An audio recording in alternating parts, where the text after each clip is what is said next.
que no eres buena,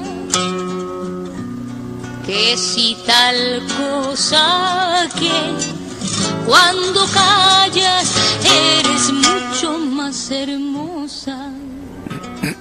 Hola, ¿qué tal? Soy Dora Villalobos Mendoza y estamos en Ecos de Mirabal, aquí en Antena Radio, en el 102.5 de FM y también en el Face, ahí en la página Ecos de Mirabal con Dora Villalobos. Y hoy vamos a tener un programa muy motivante, es un programa muy particular. Yo no había escuchado del tema y me da mucho gusto que sea aquí en Ecos de Mirabal donde lo demos a conocer. Mire, hoy me da enorme gusto recibir aquí al sacerdote Isán Vázquez, y sobre todo porque él nos viene a informar, nos viene a anunciar de esta causa que están promoviendo varios católicos y católicas, un grupo de católicos y católicas chihuahuenses, para canonizar a don Alberto Almeida y Merino. Usted se preguntará, la gran mayoría, yo creo, de las personas que vivimos aquí en Chihuahua, de las y los chihuahuenses, conocemos y sabemos quién fue don Alberto Almeida y Merino. Pero no faltará quien se pregunte, bueno, y sobre todo jóvenes que, pues, adolescentes que ya no les tocó convivir o escuchar a don Alberto Almeida y Merino, se preguntarán, bueno, ¿y por qué? ¿Quién es don Adalberto Almeida y por qué lo quieren canonizar? Bueno, pues todo eso les vamos aquí a platicar, quién fue don Adalberto, por qué es que un grupo de chihuahuenses andan buscando su canonización. Y qué mejor que el sacerdote Isán Vázquez. Ahí tenemos algunas imágenes que vamos a ir viendo ahí durante la plática. Y qué mejor que de Isán Vázquez para venirnos a platicar. Yo le doy la bienvenida a don Alberto, a Isán Vázquez. Bienvenido, Isán. Yo de veras que le agradezco mucho que haya aceptado la entrevista. Me da mucho gusto que esté en Ecos de Mirabal, que sea la primera de muchas entrevistas que podamos tener de este y de muchos temas. Muchas gracias, Dora. Yo también me siento muy honrado, muy gustoso de estar aquí contigo y con tu auditorio. Muchas gracias. Y bueno, el tema es la promoción de esta causa para canonizar a don Alberto. Yo creo que a lo mejor sería bueno, Disán, que podamos empezar en este primer segmento por hablar de don Alberto. ¿Quién fue don Adalberto Almeida y Merino? La diócesis de Chihuahua ha tenido 7 obispos. Fue fundada en 1891 y don Adalberto fue el primero, segundo, tercero, cuarto, el quinto obispo y segundo o tercer arzobispo de Chihuahua, teniendo en cuenta que el anterior a él fue administrador apostólico. Prácticamente él sucedió más bien al tercer obispo de Chihuahua y primer arzobispo, que fue un famosísimo obispo que duró más de, pues casi 50 años de obispo de Chihuahua, aunque 40 años fue más activo. Los otros 10 pues los pasó ya en un retiro por ancianidad. En aquel entonces no existía lo que el concilio, el nuevo código de derecho canónico mandó después de que a los 75 años debían de renunciar los obispos. De manera que duran hasta que se murieron, que fue a los 100 años. Y don Albert, mientras estuvo en retiro, don Antonio Guízar Valencia lo sustituyó don Luis Mena y luego en 1969 fue elegido para Chihuahua don Alberto Almeida y Merino. De manera que es uno de los 7 obispos que han regido la diócesis de Chihuahua. Pero yo creo, por lo que conozco de todos, y sin menospreciar a la personalidad y la tarea de cada uno de ellos, yo creo que sobresale entre todos don Alberto Almeida y Merino. Creo que sobresale entre todos. También se podía destacar muchísimo don Antonio Guízar Valencia. A mí me gusta mucho también la obra que realizó el primer obispo de Chihuahua, don José de Jesús Ortiz Rodríguez, que llegó en 1903 y se fue en 1901 como arzobispo de Guadalajara. Pero entre todos ellos creo que destaca todavía más don Adalberto.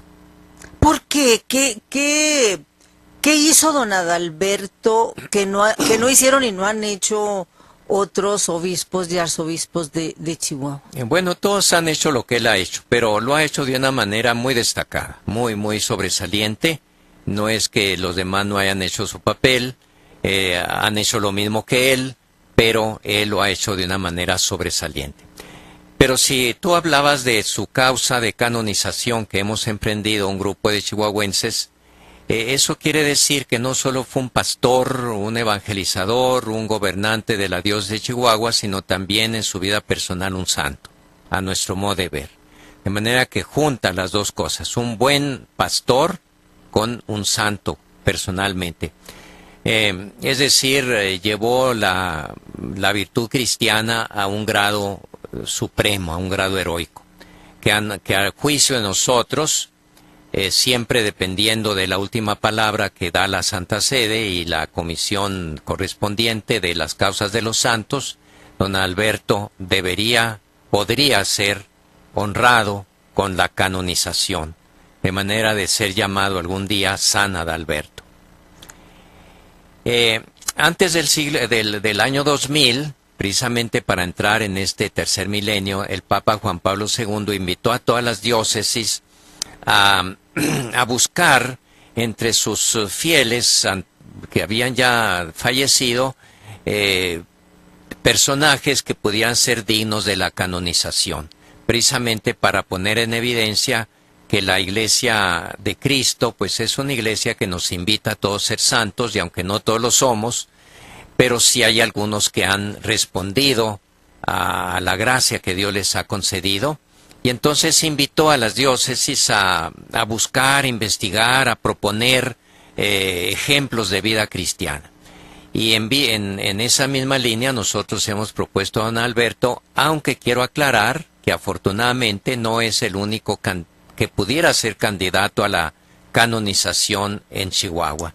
Hay mártires misioneros, hay padres de familia, madres, mujeres muy santas, hay otros sacerdotes también, que todos podrían ser objeto de una investigación para llegar a ser canonizados. ¿Cómo funciona este proceso, Disan? ¿Cuáles son las vías dentro de que marca el derecho canónico para promover esta causa? ¿Y dónde van ustedes? Sí, en primer lugar se hace una investigación previa. Se propone a la entidad correspondiente, la Santa Sede, que se permita iniciar un proceso. Ellos dan el visto bueno para el inicio del proceso, lo cual no quiere decir que vaya a llegar a un éxito final, ¿no? Pero sí se da el visto bueno para que se inicie el proceso, y entonces el proceso se inicia con un edicto que da el obispo local. Aquí en este caso, don Constancio Miranda, que es el arzobispo de Chihuahua actualmente, es al que le corresponde publicar. Es muy importante que se publique, que toda la gente conozca, un edicto donde se inicie la causa de canonización del personaje en cuestión, y que se invite a la población a aportar datos, experiencias, posibles milagros que haya hecho el personaje, de manera que ya con eso se inicia formalmente la causa de canonización. Entonces se nombra una comisión.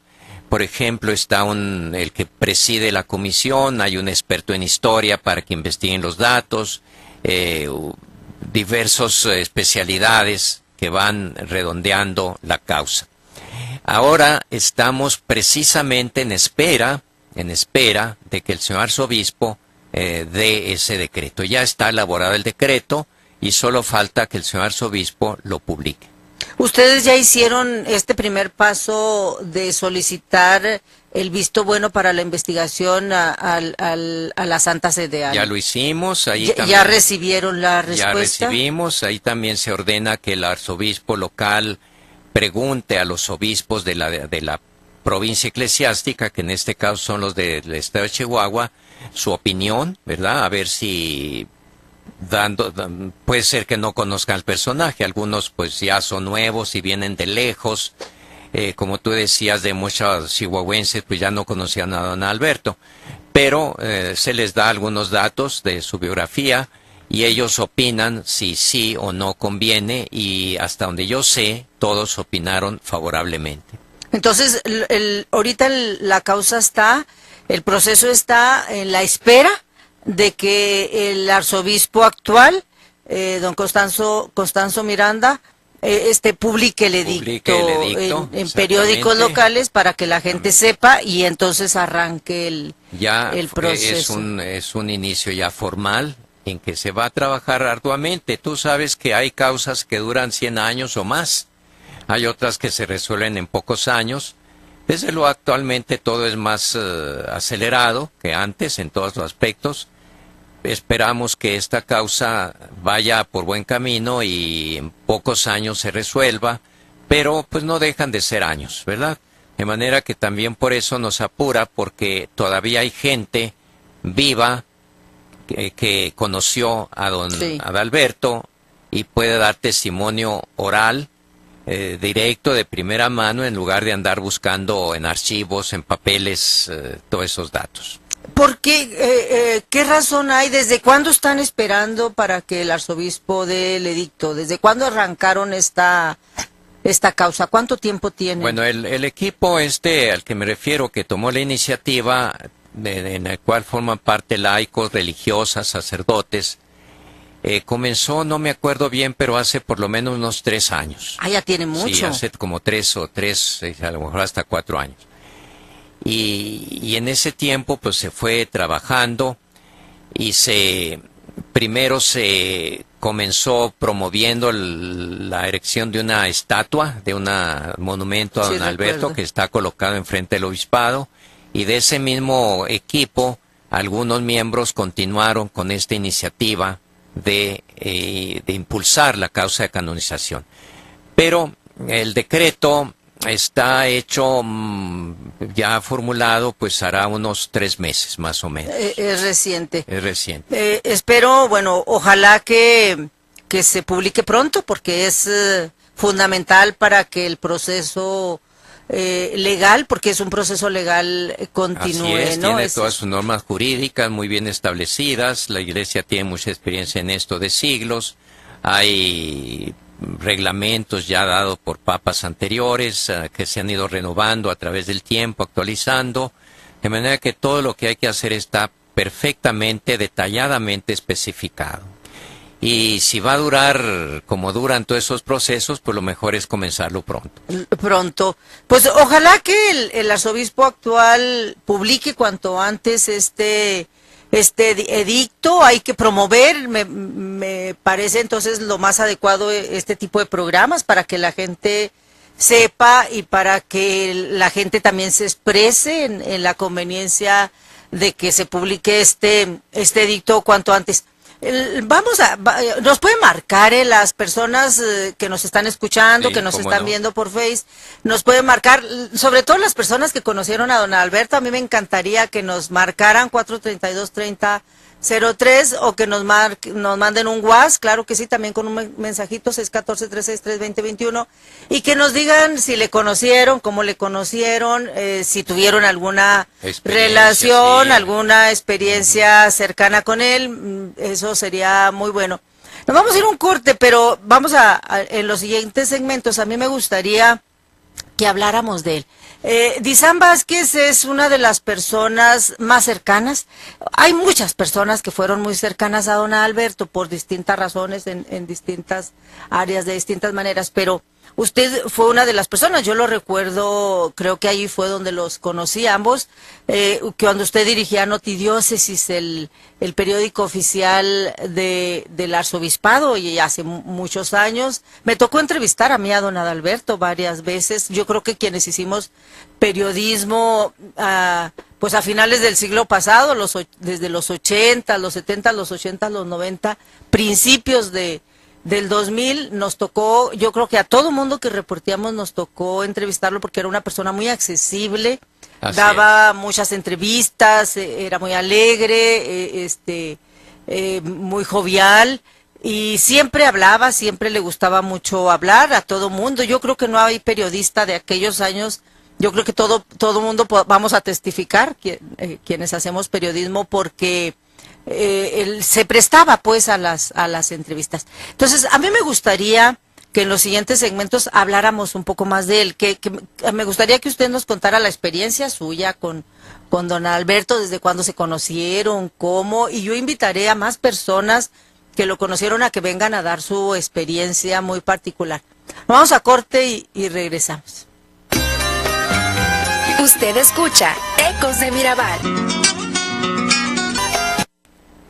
Regresamos, estamos en Ecos de Mirabal, estoy platicando con el sacerdote Disán Vázquez y estamos hablando de este proceso que iniciaron ya un grupo de católicos y católicas chihuahuenses para buscar la canonización de don Alberto Almeida y Merino, el arzobispo que duró hasta el 2008, que falleció aquí en Chihuahua durante 22 años dirigiendo el arzobispado de Chihuahua. Y Disán Vázquez es una persona muy, muy cercana a don Alberto.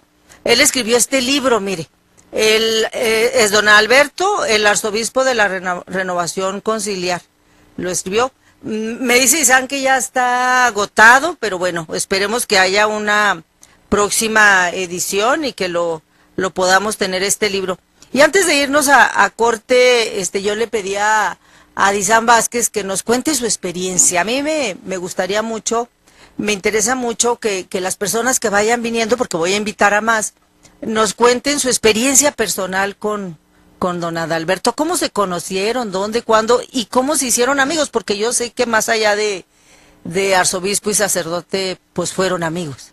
Bueno, sí, antes de eso quisiera recordarles a todos que la Iglesia al canonizar a una persona no la hace santa, sino que reconoce que es santa, que en su vida alcanzó la santidad de acuerdo con los parámetros establecidos por el Evangelio.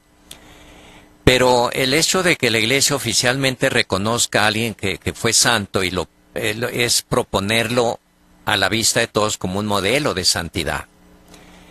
Y para mí concretamente, pero yo creo para todos los que hemos tratado a una persona que después es canonizada, pues es una gran experiencia, ¿no? Sí.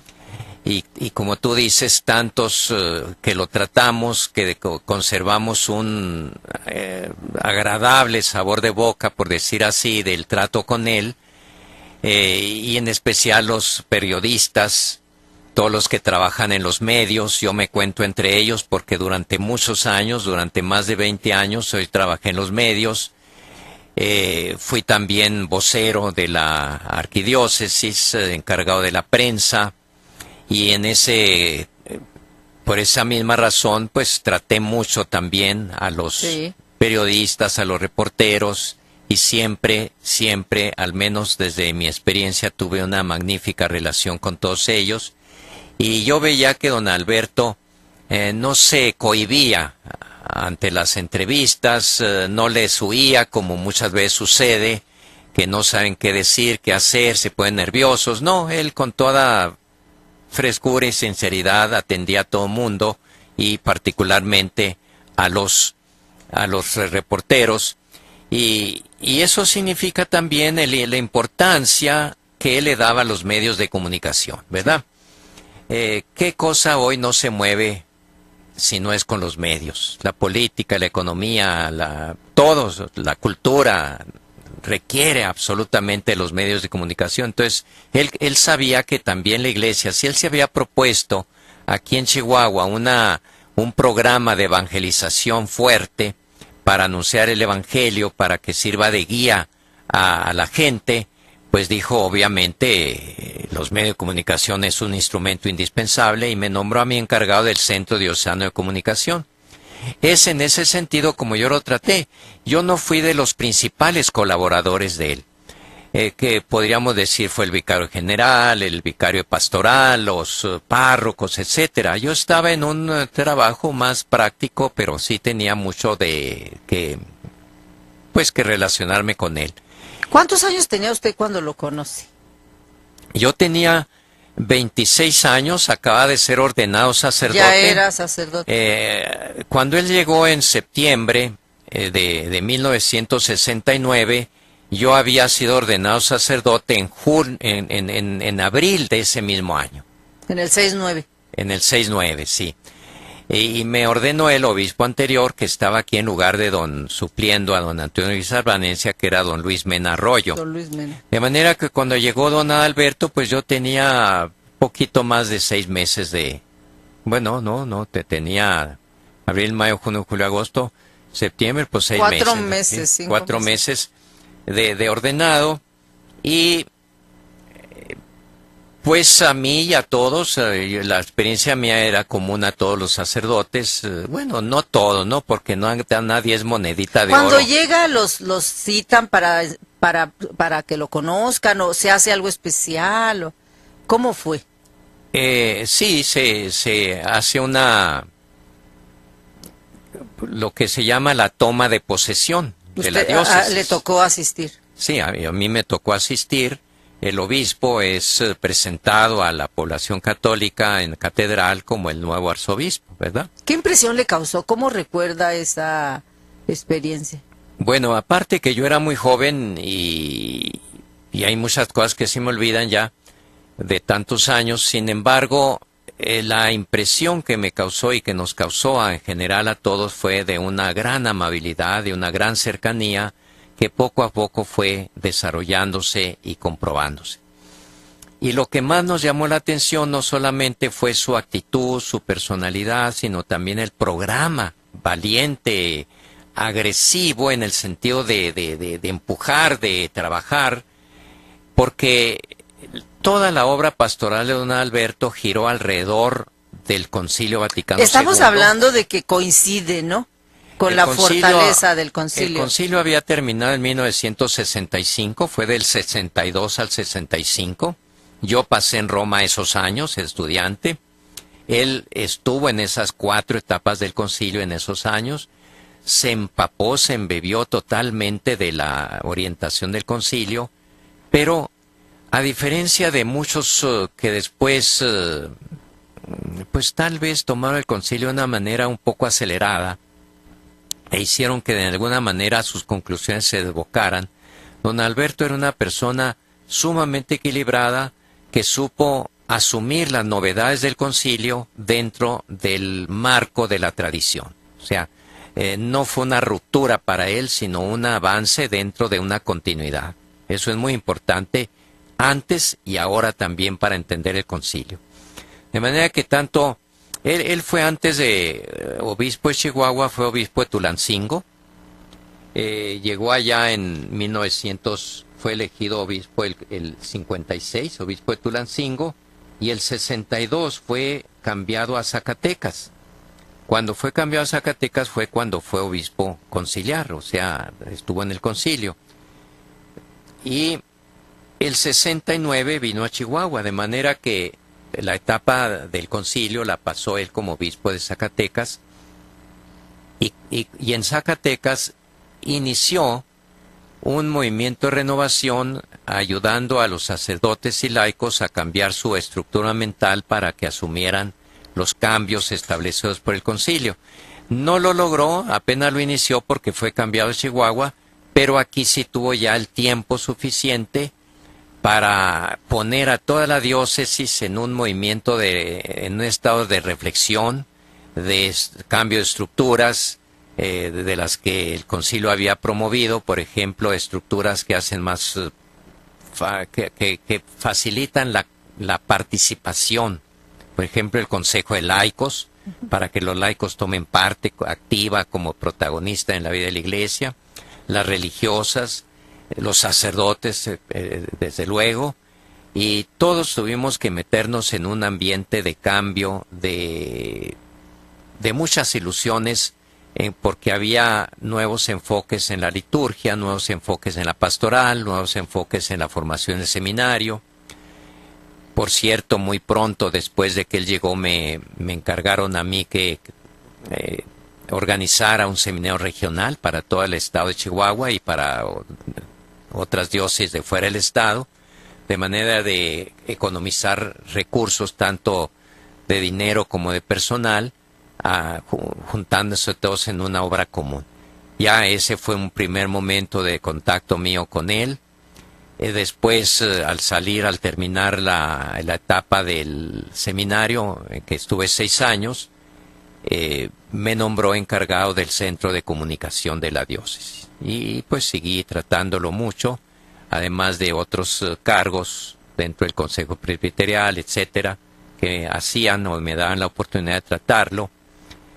Y como digo, yo sinceramente afirmo que no fui de los más cercanos, porque había cargos mucho más importantes que el mío y que están más en contacto directo con él, pero dentro de mi situación sí pude tratarlo. Sí, sobre pero todo... además, como tú dices, tuve la oportunidad de hacer esa biografía cuando él todavía vivía. Él duró 17 años después de haber renunciado a la diócesis por mandato del derecho canónico en 1991 y murió en 2008, de manera que duró como 17 años más de obispo emérito. Callado, reservado, no quiso meterse en nada, no quiso influir en nada, a pesar de que habría cosas que cualquier obispo pues le gustan o no le gustan, ¿no? Él muy callado en ese aspecto. Más bien a veces servía de paño de lágrimas para la gente que iba a llorar con él, pero siempre muy discreto.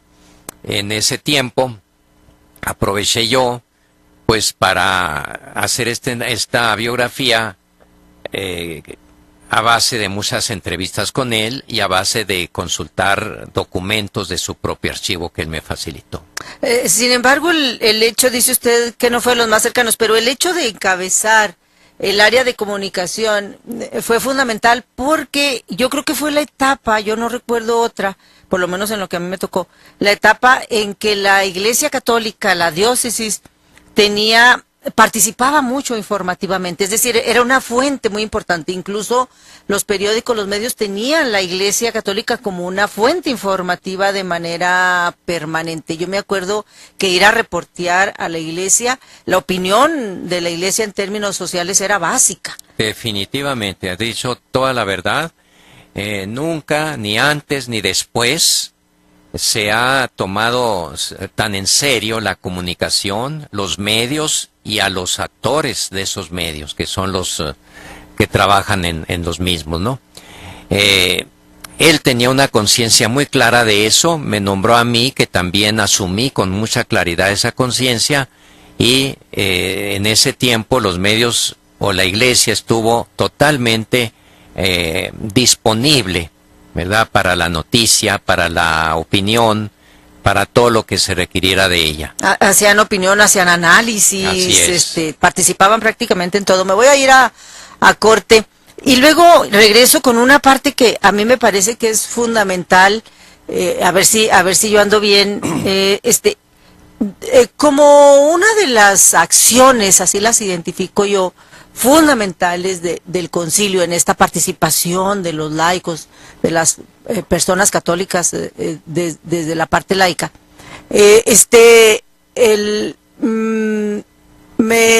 Me parece que una de las acciones fundamentales que promovió don Alberto fue la parte organizada, es decir, promovió que las personas católicas, sobre todo católicas, se organizaran en el activismo social.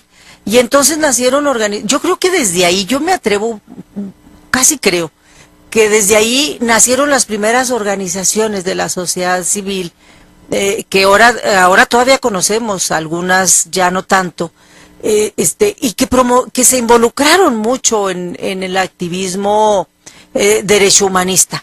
Me acuerdo de COSIDAC, junto con otros obispos, claro, de COSIDAC, gente muy cercana, la gente de FEDECO, muy cercana a la Iglesia, las que comunidades fueron de base, comunidades eclesiales de base, y todas con este signo de gente.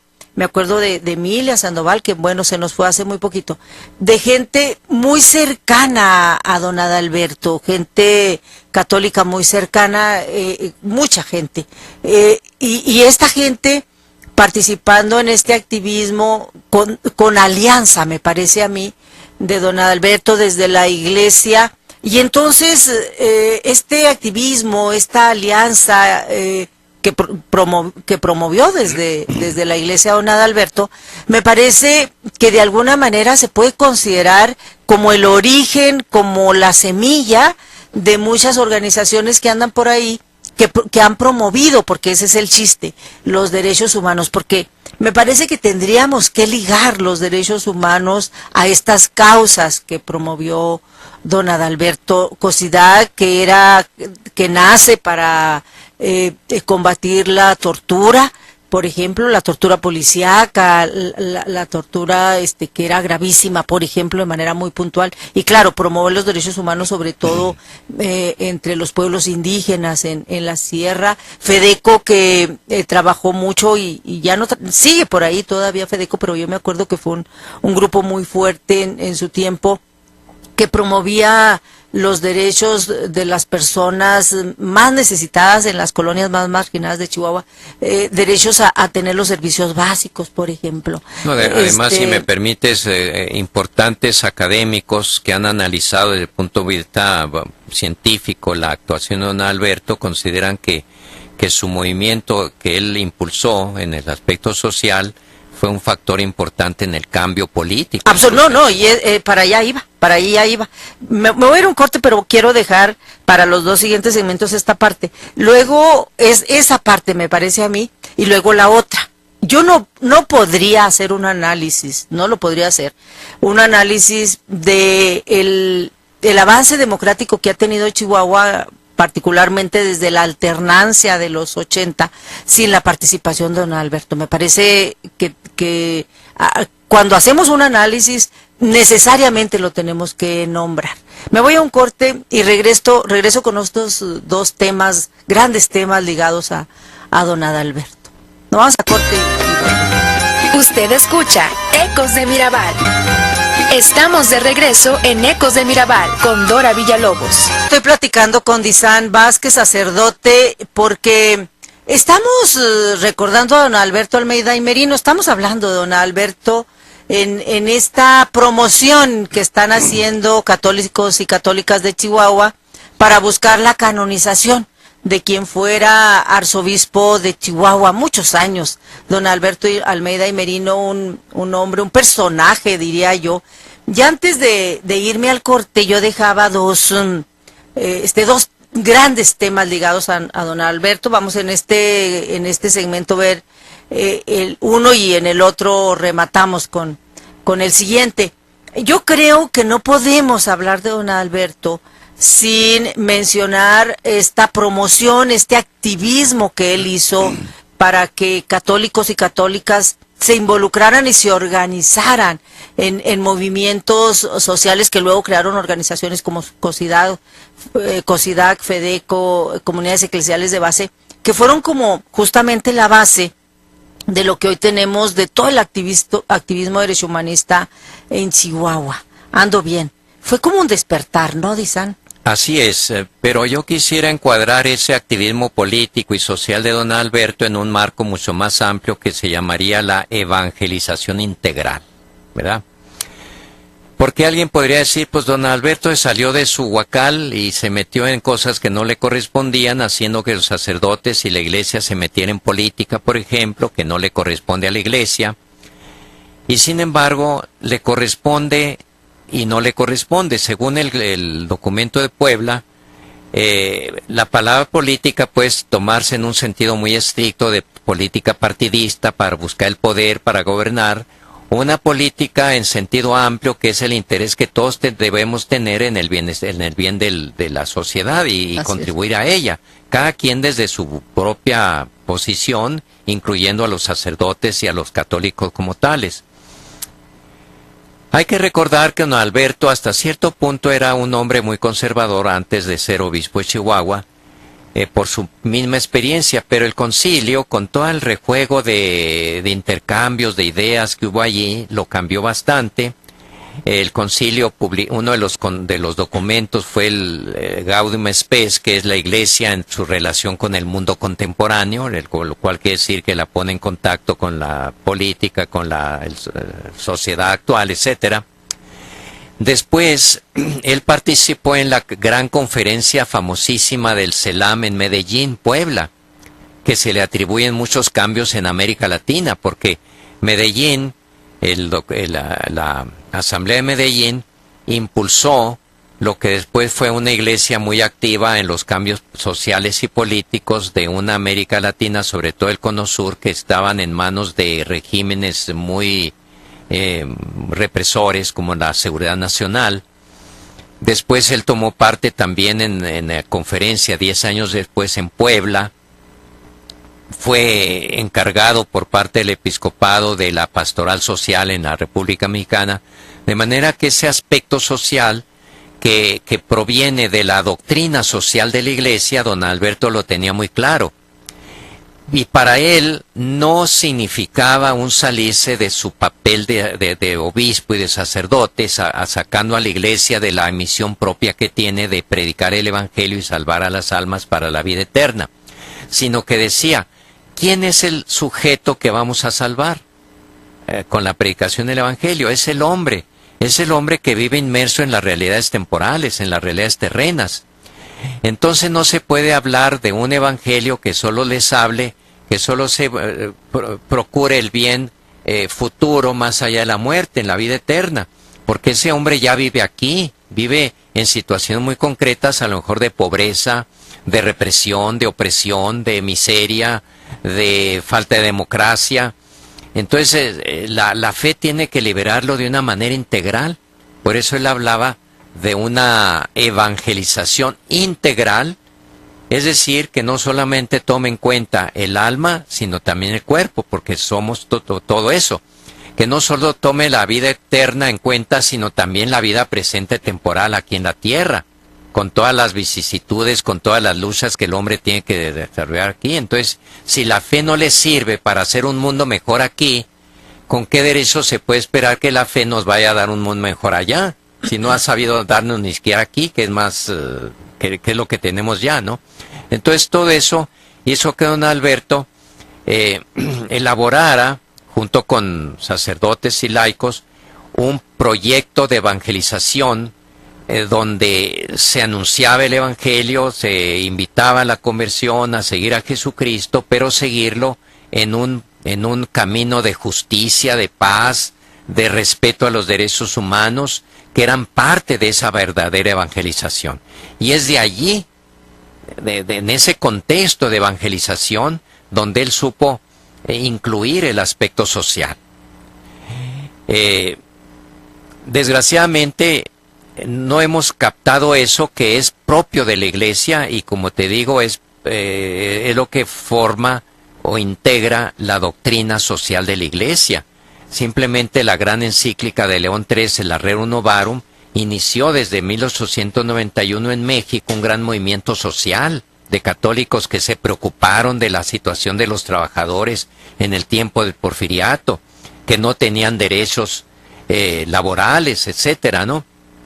Sus grandes congresos, después el Secretariado Social Mexicano, las encíclicas posteriores de los papas que venían a celebrar algún aniversario de la Rerum Novarum. Todo eso lo absorbió don Alberto y todo eso es totalmente justificado e integrado dentro de la visión de una verdadera evangelización. Él se preocupaba de que la gente dejara el pecado, se convirtiera, se salvara, pero también de que viviera con educación, con alimentación, con un salario justo, etcétera, etcétera, porque eso es el hombre completo, ¿verdad? Y si alguien es oprimido aquí, quiere decir que alguien lo está oprimiendo, y ese que lo está oprimiendo a lo mejor es hermano en la fe del oprimido. Entonces él hablaba de una invitación a la conversión de todos, también de los patrones, también de los capitalistas. No los puso en contra unos de otros, sino al contrario los invitó a la fraternidad y a la solidaridad, como es un principio propio de la doctrina social de la Iglesia. Se le acusó muchas veces de marxista, porque estas cosas, hay que recordar que al mismo Papa Pablo VI, cuando publicó la encíclica Populum Progressio, en que hablaba de países ricos y países pobres, de países que se enriquecen a costa de países pobres, de esquilmarlos, etcétera, le dijeron que era un marxismo recalentado, pero no era más que el evangelio puro. Y también a don Alberto jamás lo vi yo con una actitud marxista, con una actitud de inclinada hacia esos presupuestos. Él todo lo que hizo, todo lo que enseñó, todo lo que promovió fue basado en el Evangelio y en la doctrina social de la Iglesia. Eso llevó a la gente a tomar conciencia mayor y es donde nacen organizaciones populares que él alentó, como las que tú has dicho, católicos en las luchas populares, los que luchaban por los derechos humanos, los que promovían cooperativas, los que promovían las comunidades eclesiales de base, que son núcleos en que no solo se vive la fe, sino se vive el compromiso con la sociedad. Creó la Comisión Diocesana de Pastoral Social. Apoyó mucho lo que ahorita es Cáritas, ¿no? Cáritas, él la fundó aquí en Chihuahua. La había fundado primero a nivel nacional como encargado y aquí la fundó en ese sentido de mayor, más bien poniendo el acento en la beneficencia. Pero al mismo tiempo que hay que ayudar a alguien que está en una situación extrema, ayudarle así con una dádiva, que es necesario siempre, también se preocupó por la promoción de las personas que podían ser promovidas, porque también ayudar a alguien que puede valerse por sí mismo es una humillación y es mantenerlo en la inercia, ¿no? Entonces hay que distinguir promoción humana y beneficencia. La beneficencia es para los que no pueden trabajar, ancianos, enfermos, niños pobres, que hay que darles. Pero además hay que promoverlos, reconocer su dignidad, buscar mejores condiciones de trabajo, de salario, de derechos, para que ellos mismos salgan adelante. Y él atendió a las dos cosas. Y como nunca, yo creo que floreció la participación de hombres y mujeres con deseos que siempre existen y a veces pues no tienen la oportunidad, con deseos de servir.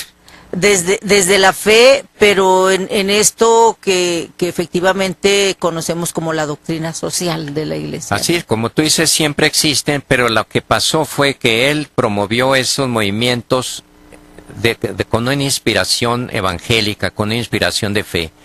Al dejar de promover eso la Iglesia, entonces la gente sigue organizándose, pero tal vez inspirada en ideologías ajenas al Evangelio, que desde su punto de vista está haciendo lo mejor posible para ayudar al hombre a liberarse, pero no hay liberación más completa que la que da Cristo. Entonces, al no ayudar a la gente a promoverse inspirados en el Evangelio, se inspira en ideologías a veces contrarias al Evangelio. Y luego todo este activismo, toda esta participación social me parece muy ligada después en los 80, los 90, desde los 80, muy ligada toda esta participación desde la Iglesia en todo lo que ahora conocemos como el movimiento de la alternancia, el movimiento político que nos ha llevado y nos ha dado como posibilidad el avance democrático. Don Adalberto, insisto, desde esta, yo creo que promoción de la participación de chihuahuenses comprometidos y comprometidas con causas sociales, me parece. Yo identifico a muchas personas, se me viene mucho a la mente Emilia González, pues que conocimos mucho, creo, una de las fundadoras de COSIDAD, una de las activistas, y Emilia, hasta que se fue, porque yo la entrevisté poquito antes de que ella muriera, hace muy poquito, ella siempre trabajó desde la Iglesia, o sea, ella nunca abandonó esta parte cristiana que dice Disani, y todavía hay por ahí mucha gente que sigue trabajando desde esta parte, ¿no? Pero bueno, decía, me voy a corte y quiero dejar la última parte del tema sobre la mesa, porque esto llevó a la Iglesia, encabezada por don Alberto, a una participación muy fuerte en el proceso democrático de Chihuahua, particularmente en el verano caliente aquel del 86, que no olvidamos, cuando yo creo que ha sido el momento político partidista más álgido cuando se denuncia nacional e internacionalmente el fraude en aquella confrontación del PRI y del PAN con Fernando Baeza a la cabeza, que al final se queda con la gubernatura, y Francisco Barrio desde el PAN. Don Alberto juega un papel fundamental, que yo supongo que no fue nada fácil. Con esto me voy a corte y regreso. Usted escucha Ecos de Mirabal. En un momento regresamos. Mujer, si te han... Estamos aquí en Ecos de Mirabal, aquí en la frecuencia 102.5 de FM de Antena, y también ahí en Ecos de Mirabal en el Face. Estoy platicando con Disán Vázquez. Estamos recordando a don Alberto Almeida y Merino, porque hay todo un equipo de personas católicas que están promoviendo la canonización de don Alberto, y entonces estamos platicando, recordándolo, quién fue don Adalberto y por qué es que este grupo de personas católicas creen que sí es necesario, conveniente, y que sí se justifica promover la canonización de don Adalberto. Me parece a mí que es muy importante. Nos puede marcar 432-3003, nos puede mandar un WhatsApp al 614-363-2021. Yo le decía a Disán Vázquez, que está aquí conmigo, que poco a poquito se tendrá que ir haciendo un movimiento social. En la medida en que se haga un movimiento social, que la gente se entere, en ese momento pienso yo que se va a acelerar este proceso. Y nos queda un último segmento, y bueno, yo regreso con esta última temática que dejé sobre la mesa. La participación de don Adalberto, de la Iglesia Católica, que en ese tiempo encabezaba don Alberto, en aquel verano caliente del 86, que incluso cerraron templos, Disán. No podemos hablar de democracia en Chihuahua sin hablar de don Alberto, creo yo. Así es, pero una vez más quisiera que encuadráramos esta actividad política, por decir algo, relacionada con una búsqueda de una mayor democracia dentro de esa visión integral del ser humano y de esa evangelización integral, puesto que muchas veces las condiciones sociales de pobreza en que vive la gente dependen mucho de estructuras políticas que se tienen. Cuando hay una falta de democracia o de una falta de gobiernos en que se preocupen principalmente por el bienestar de la sociedad y principalmente los más pobres, pues entonces obviamente las condiciones de pobreza se perduran, no se hace nada para ellos. De manera que eso lo captó don Alberto, y quisiera compararlo, por ejemplo, con lo que pasó en Oaxaca en esos mismos años. En Oaxaca hubo obispos que tomaron un protagonismo muy fuerte, como Arturo Lona, Bartolomé Carrasco, pero era un ambiente general, más general que en Chihuahua, de indígenas y de pobreza. De manera que allá el movimiento más bien era para reivindicar la situación de pobreza de la gente. No que aquí no la hubiera, pero aquí había más preocupación por el aspecto democrático, por el aspecto de participación ciudadana, y ese fue el que aquí apoyó don Alberto, porque como todos sabemos, esto no es ningún secreto, ni es en detoro de nadie, pues había un régimen que ya se había anquilosado, que se había anquilosado precisamente porque ganaba una tras otra los grandes cargos públicos, y eso hace que no haya competencia, y eso hace que las personas se estanquen y sigan en una especie de rutina en lo que ya han hecho siempre.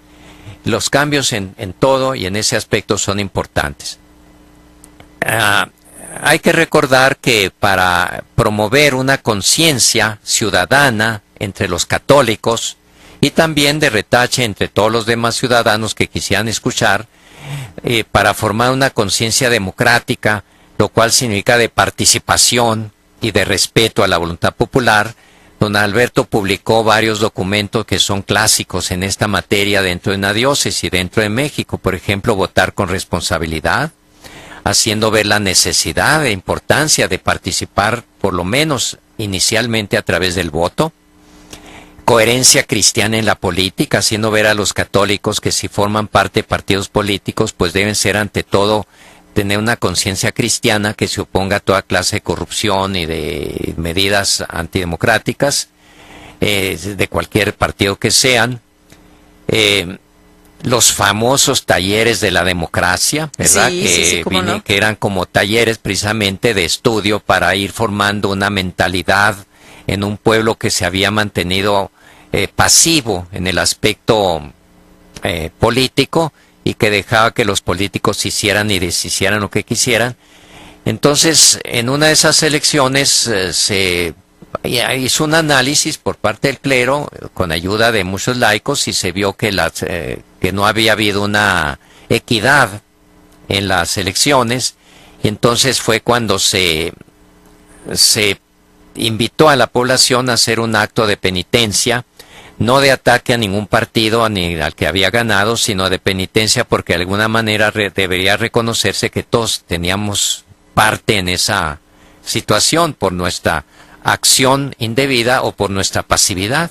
Y fue cuando se decidió que en un domingo no se celebraría la misa como protesta, pero sí se celebró. Al fin no se cerraron los templos, porque vino una contraorden del nuncio apostólico de aquel tiempo, que ordenó al señor arzobispo con pues diciendo que el Papa era el que mandaba esa orden, que parece que no fue así, sino fue un funcionario menor del Vaticano el que apoyó la actitud del nuncio, y don Alberto humildemente y obedientemente dio marcha atrás en la medida, de manera que no se cerraron los templos, no se canceló la misa.